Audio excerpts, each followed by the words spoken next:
یہ ہمارے جو پاکستان کی ایک بہت ہی میں سمجھتا ہوں کہ بدقسمتی ہے کہ جس بندے پہ بھی ہاتھ ڈالا جائے وہ کسی نہ کسی طریقے سے اپنی پاور شو کرتا ہے، قانون کو وائلیشن کرنے کی کوشش کرتا ہے، حکومت کو آنکھیں دکھانے کی کوشش کرتا ہے، قانون کو آنکھیں دکھانے کی کوشش کرتا ہے، بجائے اس کے کہ اگر آپ سے کوئی سوال کیا جا رہا ہے، نیب کی طرف سے سوال کیا جا رہا ہے، عدالتوں کی طرف سے کوئی سوال اٹھایا جا رہا ہے، تو قانونی دائرے میں رہ کر آپ اپنے اس سوال کا جواب دیں.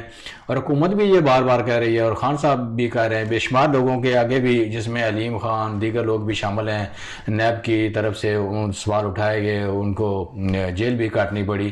لیکن خان صاحب کا یہ موقف ہے اور یہ بڑا میں قابل ستائش موقف ہے کہ جناب جو بھی ہے، چاہے وہ پارٹی کے ساتھ ان کی وابستگی ہے، اپوزیشن میں یا کسی بھی سیاسی جماعت سے ہیں، آپ کو اگر قانون کے حوالے سے کوئی سوال نیب کے حوالے سے پوچھا جاتا ہے تو ہم اس حوالے سے آپ کی کوئی مدد نہیں کر سکتے. آپ اپنے وہ سوال کا جواب دیں، اپنے بری ہوں اور پارٹی آپ کو ویلکم کہے گی، کوئی ایشو نہیں ہے. لیکن اگر آپ کے اوپر الزامات بھی ہیں تو اس حوالے سے تحریک انصاف اور حکومت یا عمران خان صاحب اس بندے کو شاید اس وقت سپورٹ کرنے کے موڈ میں نہیں ہیں. ایک بات آپ مطلب فارورڈ بلاک کی ہم نے بات کی تو جہانگیر ترین صاحب نے ایک اشارہ ضرور دیا کہ ہم پی ٹی آئی کو چھوڑ کے کہیں نہیں جا رہے، مطلب ادھر ہی ہیں، ادھر ہی سیاست کریں گے. تو اور ساتھ میں وہ لوگ بھی اپنے ساتھ لگا لیے، تو کل اگر وہ ان کے اگینسٹ کھڑے ہو جاتے ہیں تو حکومت کی دیواریں تو وہ ہلا دیں گے. نہیں، حکومت شروع سے ہی جب 2018 میں خان صاحب کی حکومت بنی تو وہ بڑی کمزور بنیادوں میں بنی تھی. ان کے پاس جو ہے نا اکثریت نہیں تھی، 2-4 ادھر ادھر سے کچھ اتحادی ووٹوں کو ملا کر. اور اوبویسلی جہانگیر ترین صاحب کی تحریک انصاف کے ساتھ پچھلے 10-12 سال سے کافی مضبوط وابستگی ہے. خان صاحب کے بڑے قریبی ساتھیوں میں ان کا شمار ہوتا ہے، اور چینی جو اسکینڈل سے پہلے تھا، لیکن اب وہ رائٹ ہینڈ مین سے جی خان جہانگیر صاحب کے ترین صاحب رائٹ بھی ہینڈ کہہ مین سے چکے ہیں کہ وہ تھوڑا سا ہمارا رشتہ کمزور ہوا ہے. بالکل. لیکن دوسری طرف اگر آپ دیکھیں جو پاکستان کی 2 بڑی سیاسی جماعتیں ہیں، پیپلز پارٹی اور نون لیگ، ان کا جہانگیر ترین صاحب کے حوالے سے کیا موقف تھا؟ ظاہر ہے وہ تو اے ٹی ایم کہہ رہے تھے نا، ان کو اے ٹی ایم کہہ رہے ہیں. اب انہوں نے کیا موقف تبدیل اب کیا وہ ہے؟ جہانگیر ترین صاحب کے حق میں بول رہے ہیں. تو دیکھیں کہ مافیا پاکستان میں کس طرح ایک دوسرے کی پشت پناہی کرتا ہے، کہ اگر مافیا اگر آپ کی مخالف جماعت میں بھی ہے، اپوزیشن میں بھی ہے، لیکن ان کے مفادات ایک ہیں. بالکل. جب ان کے مفادات پر زد پڑتی ہے تو وہ ایک دوسرے کے حق میں بولتے ہیں.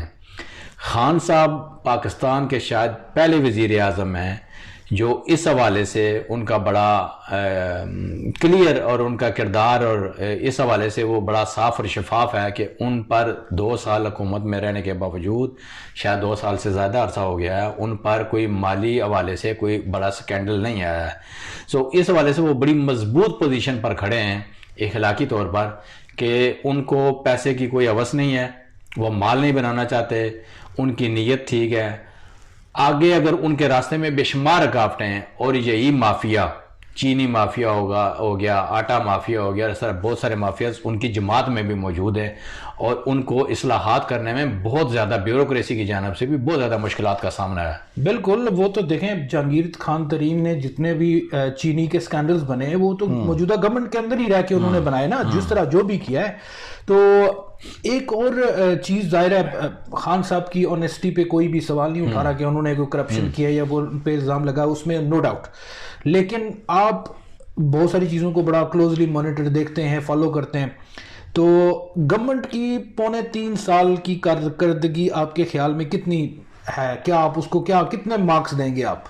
دیکھیں جی، میں تو اس وقت 50-50 خیال ہے. 50-50 اس حوالے سے کہتے ہیں کہ پاکستان میں اس وقت ترقیاتی کام کوئی نہیں ہو رہے. ٹھیک ہے. 50 آپ نے کس بیس پہ دیے؟ وہ میں بتاتا ہوں. دیکھیں، اصلاحات جو پاکستان تحریک انصاف کا جو منشور تھا نا، بنیادی وہ یہ تھا کہ ہم نے تبدیلی لانی ہے. ایسے ہی ہے، بالکل. تبدیلی وہ کس حوالے سے کہہ رہے تھے کہ ہم نے اس ملک کا جو آگے نظام چل رہا ہے اس کو تبدیل کرنا ہے. ایسے ہی ہے. پولیس کا نظام ہو گیا، عدلیہ کا ہو گیا، صحت کا ہو گیا، اور اس کے علاوہ ہم نے غریب بندے کو جو ہے نا اس کو اٹھانا ہے.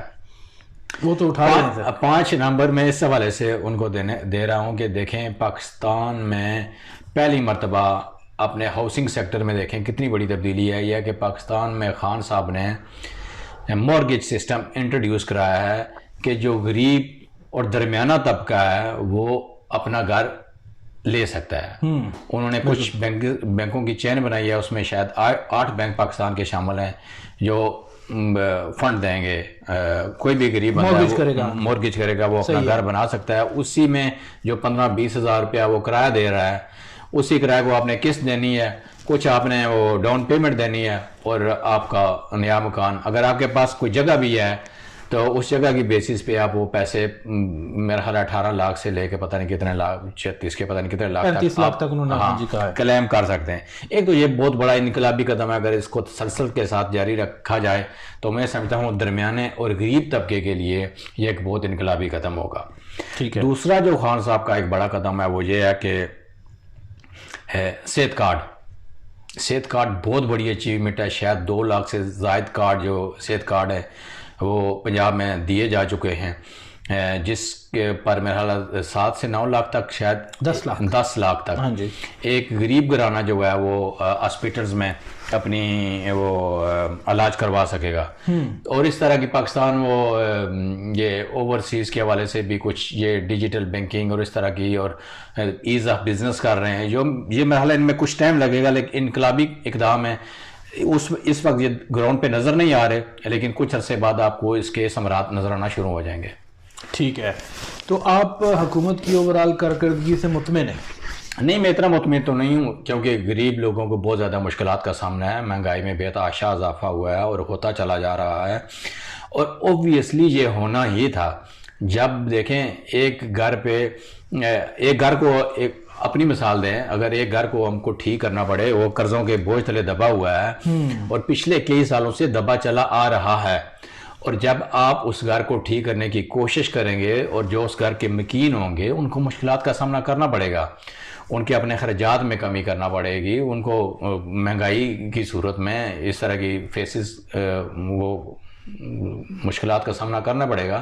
لیکن یہ سرجری ہونا ہی تھی کسی نہ کسی وقت میں. دیکھیں اس وقت وہ کہہ رہے تھے کہ خان صاحب نے کہا اور ان کی ٹیم نے کہا کہ ڈالر کو مصنوعی طور پر جو ہے نا ایک لیول تک رکھا گیا تھا. جو ہی نون لیگ کی حکومت ختم ہوئی تو ڈالر یکدم کہاں چلا گیا. ہاں جی, تو اس طرح کی چیزیں ہو رہی ہیں. لیکن دیکھیں ابھی 2 سال رہتے ہیں, اور آخری 2 سال میں 2.5 سال میں خان صاحب کیا کرتے ہیں, یہ ان کے لیے, ان کی سیاسی جماعت کے لیے, ان کے اپنے مستقبل کے لیے ایک بہت بڑا سوالیہ نشان ہے کہ اگر ان 2 سالوں میں وہ اگر کچھ ڈلیور کر پائے تو وہ تبھی اگلی حکومت بنانے کی پوزیشن میں ہوں گے. ادروائز اگر انہوں نے 2 سال میں کوئی ایسے کام نہ کیے جو گراؤنڈ لیول پر نظر آئے اور جس میں کچھ عام اور غریب بندے کی دلجوئی نہ ہوئی, تو یقیناً اگلے آنے والے الیکشن میں خان صاحب کو مشکلات کا سامنا کرنا پڑ سکتا ہے. بالکل خان, میں سمجھتا ہوں کہ گورنمنٹ کے لیے یہ بہت بڑا ایک اشارہ ہے کہ آپ ابھی بھی اپنے معاملات ٹھیک کرنے, وگرنہ جو ڈسکا میں ہوا ہے اس طرح کی بہت ساری مثالیں اور بھی آ جائیں گی. تو آئندہ نیکسٹ الیکشن کے لیے ان کے لیے ٹف ٹائم ہوگا. میں سمجھتا ہوں کہ خان صاحب کے لیے پریشانی زیادہ تب اسی وجہ سے بنی ہے کہ انہوں نے بیفور دا ٹائم کمٹمنٹ کر دی, کہ انہوں نے کہہ دیا میں 90 ڈیز میں یہ ختم کر دوں گا. وہ چیزیں جب آپ لوگ اس کو ایکسپیکٹ کرنا شروع ہو گے نا کہ 90 ڈیز کے بعد پاکستان کے حالات بدل جائیں گے, ظاہر ہے بیسیکلی جو بہت زیادہ عوام کو خواب دکھائے گئے, ہاں جی, کمٹمنٹ انہوں نے کمٹمنٹ بہت زیادہ تھی, اتنا ڈلیور نہیں ہو سکا. وہ شاید ڈلیور اس لیے نہیں ہو سکا کہ اس وقت شاید خان صاحب کو بھی پتہ نہیں تھا کہ حکومت کرنے کے اور اپوزیشن کرنے کے کتنا فرق ہے اور کتنی مشکلات کا سامنا کرنا پڑے گا. خان صاحب کو جگہ جگہ ہر محاذ پر مقابلہ کرنا ہے مافیاز کے ساتھ. ابھی تک دیکھیں بیوروکریسی ان کے وہ کنٹرول نہیں ہو رہی. دیکھیں اس ملک میں, کیونکہ اپوزیشن کی جو بڑی سیاسی جماعتیں ہیں ان کی جڑیں ہیں اس بیوروکریسی میں. انہوں نے لوگوں کو فائدے دیے بھی اور فائدے لیے بھی ہوئے ہیں. تو بڑا مشکل ہے اس وقت. اگلے 2 سال بڑے وہ دیکھنے والے ہوں گے کہ خان صاحب جو اس وقت ڈسکا کی جو تازہ صورتحال کافی مارجن سے جیتی ہے نون لیگ. پہلے شاید ان کا مارجن تھوڑا زیادہ تھا, اس وقت انہوں نے سیٹ تو جیتی ہے لیکن پی ٹی آئی نے اپنا ووٹ بھی گین کیا ہے. یہ بھی آپ کہہ سکتے ہیں تصویر کا یہ دوسرا رخ ہے.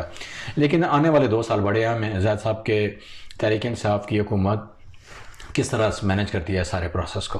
ٹھیک ہے، بہت شکریہ. آپ نے یہ جو ہماری کرنٹ سچویشن ہے اس وقت پاکستان کے اندر، پولیٹیکل سچویشن، ہم نے کوشش کی کہ اس پر تھوڑی بہت گفتگو کی جائے جو موجودہ صورتحال ہے. باقی جس طرح کی صورتحال ڈیولپ ہوتی رہے گی انشاءاللہ آپ تک وہ سارے معاملات ہم ڈسکس کر کے آپ تک پہنچاتے رہیں گے. ہمارا پروگرام دیکھتے رہیے گا. آپ سے ملاقات ہوتی ہے نیکسٹ پروگرام میں.